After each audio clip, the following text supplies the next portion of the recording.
Hard work வேணுமா? Smart work வேணுமா? அப்படிங்கிற கேள்வி இருக்கு. நெறைய பேர் என்ன சொல்லுவாங்கன்னா, எதுக்கு இவ்ளோ கஷ்டப்படணும்? உங்களுக்கு எல்லாமே என்ன பண்ணணும்னு தெரியும். ஆனா அத பண்ண மாட்டீங்க. நீங்க ரொம்ப கஷ்டப்படுவீங்க. ஆனா உங்களுக்கு நெனச்ச அவுட்புட்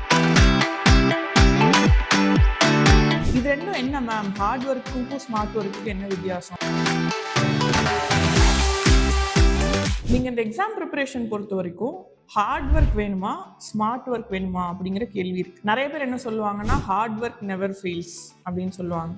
நெறைய பேர் என்ன சொல்லுவாங்கன்னா, எதுக்கு இவ்ளோ கஷ்டப்படணும்? ஸ்மார்ட் ஒர்க் பண்ணிட்டு போயிரலாம்ல அப்படின்னு சொல்லுவாங்க. ஆக்சுவலா என்ன அப்படின்னா 2 காம்பினேஷனும் வேணும். ஹார்ட் ஒர்க்கும் இருக்கணும், ஸ்மார்ட் ஒர்க்கும் இருக்கணும்.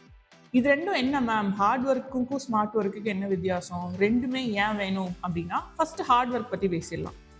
ஹார்ட் ஒர்க் அப்படிங்கிறது யாருமே பண்றதில்ல. பட் நான் என்ன புஷ் பண்ணி அதை பண்ண வைக்கிறேன். காலையில சீக்கிரமா எந்திரிக்கிறது, இல்லைன்னா மற்றவங்கள விட இல்லை ஜென்ரலா உங்களால எவ்வளோ முடியுமோ அதை விட கொஞ்சம் நேரம் எக்ஸ்ட்ரா படிக்கிறது.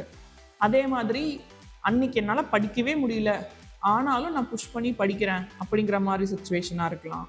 இது எல்லாமே ஹார்ட் ஒர்க்கு கீழே வரும். அதாவது உங்களுக்கு கம்ஃபர்டபுளாக இல்லைன்னாலும் நீங்க அதை புஷ் பண்ணி பண்றீங்க இல்லையா, அதை ஹார்ட் ஒர்க்குன்னு சொல்லுவாங்க. ஆனா ஸ்மார்ட் ஒர்க்குங்கிறது என்னன்னா, இந்த ஹார்ட் ஒர்க்கை இன்னும் எஃபிஷியண்டா மாற்றும். அதாவது நீங்க உட்காந்து ஒரு 5 மணி நேரம் படிக்கிறீங்கன்னா, அந்த 5 மணி நேரத்துல இருந்து உங்களுக்கு என்ன கிடைக்குது அப்படிங்கிற கேள்வி இருக்குல்ல, அந்த என்ன கிடைக்குதுங்கிறது நிறைய கிடைக்க வைக்கிறது தான் இந்த ஸ்மார்ட் ஒர்க்கோட வேலை. ஸோ இதுக்கு நீங்க பிளான் பண்றது, அதே மாதிரி எனக்கு இது வருது இது வரலன்னு தெரிஞ்சுக்கிறது, ப்ளஸ் வந்து இந்த கான்சன்ட்ரேஷனுக்கான சில எக்ஸசைசஸ் நான் நிறைய சொல்லியிருப்பேன். உங்களுக்கு 25-5 டெக்னிக்ஸு, 2 மினிட் ரூல், இந்த மாதிரி நிறைய நான் சொல்லியிருப்பேன்.